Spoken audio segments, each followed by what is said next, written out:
Morning Aries, welcome to your general weekly reading for October the 24th. That'll take us almost to the end to October the 30th. Where has the year gone? I'm using the True Black deck. Arthur's got a Kickstarter going at the moment for a new deck for next year, which is white and gold. Looks amazing. You might want to check that out. Heidi's also got a deluxe version of this Black Violet Tarot that's also out next May, I think. I back both of those. I'm not affiliated to them, but if you're into tarot and you like these cards, it'd be a great time to get into them at the moment because Kickstarter comes with all sorts of stretch goals and fantastic stuff. Anyway, Aries, what do we have for you? Lovely, nice present position, present expectation, the unexpected, short-term future, long-term future. Okay, and then on the bottom, love to see that. Eight of Pentacles, hard work, diligence, people can see what you do, card of craftsmanship. If you're in a relationship, it's you're ticking all the boxes at the moment. It's a really nice card to get. So I'd love to see that for you. So let's get straight to it. Ten of Cups, success. Could be a marriage proposal, could be moving in somewhere. It's a significant kind of card, this. It's also a 10, so it's the end of a chapter. Looking at this, yeah, it's hard to say whether this is a romantic reading or not. It's certainly on the cooler side of a reading, as in not hot and sexy, as in that temperature check. I don't mean cool as in you're so cool.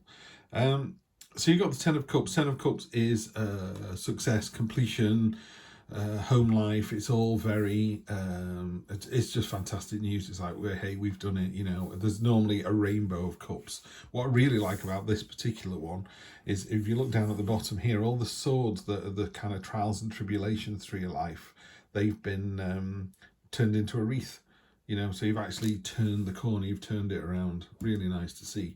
Present expectation, yeah, you know, you need to stay flexible, you know, you need to give and take, and that's all there is to it with that one.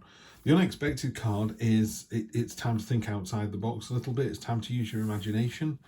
Really simply, you know, if you can't dream it, you can't do it. Someone's got to dream up, you know, you've got to have the idea of, let's go on holiday to Egypt. I've never even left the USA before. Why are we going there? Why not? You know, when you think of, when you put a question in your own head and an answer comes in like a nanosecond, that's because that's the answer. Yeah, should I go to Singapore or not? Yes, you should. Well, wow, I guess I'm going to Singapore then. Worry about it afterwards. He's got, you know, completely ridiculous armour on. He's wearing a helmet. He can't see where he's going. Doesn't matter. He's not trying to see reality. He's trying to get inside himself and kind of imagine what he needs, what he wants to be, where he wants to be. So use that energy this week, and it ties in really nicely with the moon as well. I just noticed that the moon is about these kind of signs and portents and what is unwritten. So you look at that massive hand there, it's like a really scary hand pointing at you, and it's coming over a waterfall. This waterfall indicates untapped potential energy that you've got. You know, you're not only good enough, you're more than good enough. You know, if you were thinking, I want to join the fire service, I want to join the police force, I want to join the army, I want to be a shopkeeper, I want my own online store, the moon's going, yeah, do it. You know, in fact, that hand there is actually the hand down at the bottom. So she's pointing into this pool. So it's that weird kind of, oh, that's, it's not an unsettling image, it's just an odd image. It's meant to make you think, you know, wow, that's it's an unnerving image, but it's not. It's an unsettling image. There you go. It's not supposed to scare you. It's just to make you think twice. So short-term future, I think this week is definitely one of kind of being a little bit introverted and a little bit sort of hermit-like, going inside yourself. And I often say to people when we do a reading, you already know the answer to this. You're just coming for confirmation or clarity. It shouldn't be a surprise when you go for a tarot reading. It should just confirm what you already know, because you already know it. Long-term future, universe wants to give you a little push in the back and go, yeah, go on then, let's do this. You know, these glasses are filled with sweet treats. You know, they're delicious, but they're not a meal. They won't satisfy you long-term. So by all means, you know, have a fling, be in a job that's not ideal, but don't stay there. Or don't look in life and go, oh, it's so much better 10 years ago. Was it really? You know, it's very hard to put ourselves in this situation before. And I know the whole planet's had a tough couple of years, but you know, you're very fortunate you're able to log on to YouTube and watch this video. So that puts you in very rarefied air on the planet, you know, so you're living a pretty good life to begin with. So, you know, usual story, pay it forward, be the better person, take the higher ground. And this card in particular, I mean, we're only talking about a week, but it's by all means, look at the past and go, yeah, that was great, but learn from it and move on from it. So nice quiet read this. I think if you're in a relationship, it would just say, you know, go with your intuition this week. Let's see if the High Priestess comes up, or the Empress, or the Hermit in this one. So we have the Tower. Let's just get them. No, actually, we'll do them one at a time. So the Tower card is on top of the completion of something. It's because something's fallen away. These people were living in a folly. They were thinking they were happy and safe, and they weren't. They were in a tower with no door, so they couldn't get out. So when it all comes tumbling down, when it flattens it, you get the tsunami. You get back to ground zero.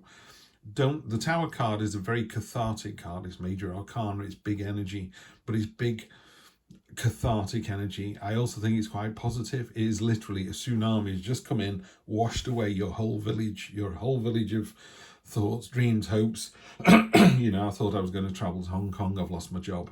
That's fine. The universe is going, that was the intention. You've lost your job. Now, using the skills that you've got, let's build a better job. Let's build a better future. Yeah. In a relationship, you know, I always use this one. Your partner's working nights, you're working days, you only see each other for an hour every day. It's not good enough. So how are you going to fix it? You know, something comes in and, you know, you're getting your head turned on night shifts by a colleague, and that's not appropriate. You go, no, I want to be with my partner. I just don't see them very much. So how am I going to fix that? So that's what the Tower card does. It comes in and blows up the system that you've got at the moment. But the system you got at the moment was good, but not perfect. Queen of Wands, this is very intuitive, this kind of stuff here. There's a really intuitive feel to the week, very, you know what to do. Queen of Wands, very in touch with nature, strength and abundance there. She is, I mean, all the queens are high vibrational energy, been there, done that. Queen of Wands, whatever she does with passion and enthusiasm. So, you know, you can get a long way with passion and enthusiasm, most definitely. King of Cups, so you've got a king and a queen here. King of Cups, I call it the laid back card, King of Cool. It's a card of being so completely and utterly in the zone with your emotions, so you can understand the difference between frustration and anxiety, and what's real and what isn't real, and what's, you know, what's of your own making, what's in your head, what can you change. It's a really powerful card, the King of Cups. It's underrated, I think. If you're able to be in a situation where your partner or your boss is just going at you, and in your head you're going, I've got this, they're doing this because they're upset about our hamster, they're not upset with me. You know, you're able to kind of frame what's going on in really rational, mature conversations, and it's a really powerful card. Yeah, and it results in a victory. Once you cut through the sort of, there's some kind of water cooler gossip here. There's some kind of, you know, maybe someone's trying to talk you down or something here. Doesn't work. You've got the Chariot on top of this. Chariot is you steering your way to your own destiny, your own victory, and it's in your hands. And it comes from this King of Cups. There's a real pathway here. Something happens. You know what to do about it. You're going to do it with passion and enthusiasm. Remember the card under here, the unexpected card, is the Knight of Cups. Page of Cups. No, it's Knight of Cups. The Knight of Cups, and the Knight of Cups is a couple of things, but one, you know, is beautifully inside his own imagination, and he's able to think outside the box. He's able to realise where he wants to be. King of Cups does that as well. Knows when he's frustrated, knows when he's anxious, knows what to do about it. And it results in this. I love the Chariot card because those two horses are trying to go in different directions, you know, literally black and white. I want to go left, I want to go right, and you just pull the two of them together.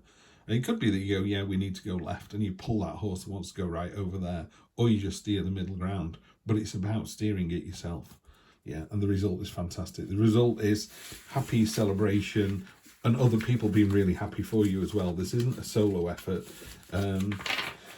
You know, we've talked about relationships going through this. If you are on nights and the other person and your partner's on days, you find a resolution. You know, maybe you're off at the same time, so you have a week on and a week off, or one of you does come off nights or whatever. You both go on nights. I don't know how you work this. I know it's really difficult for people. I've talked to people who are in this situation, and how they actually manage is amazing. But in your situation, we end up with this fantastic resolution, which is You got the three of cups there, so it's joy, celebration. It's moving on from the plans of the two. So you're moving into the sort of this is the action phase now. But they're toasting you. The people raising their glasses and going, well done you. Yeah, so fantastic energy this week. Love to see that.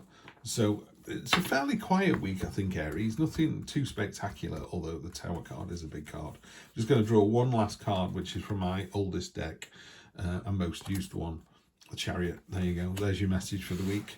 It just doubles down on the Chariot. Same thing, you know, one Sphinx is going one way, one's going the other. You're leaving the city, which is your triumph, behind you. You've got the whole universe above your head there. You are the master of your own destiny. You know, look at the focus on the guy's face there. I love the Rider-Waite deck because every card tells a story like that. It literally tells a story. You know, this castle here is often in the rest of the cards, and it's the Ten of Cups is where you're trying to get to.